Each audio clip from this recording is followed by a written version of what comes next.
Seu agiota, bom dia, hein? Tem como o senhor me dar mais uma surra nessa semana?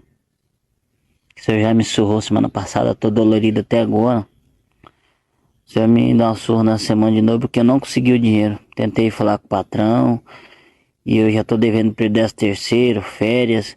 Os amigos lá do serviço, ninguém quer me prestar. Meus parentes, minha família, ninguém quer. Porque eu já tô queimado na praça. E aí o jeito é o senhor me surrar de novo. Não tem o que fazer não.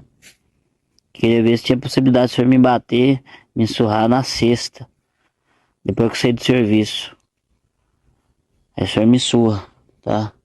E aí eu fico no sábado, o patrão falou que não vai funcionar a empresa, né?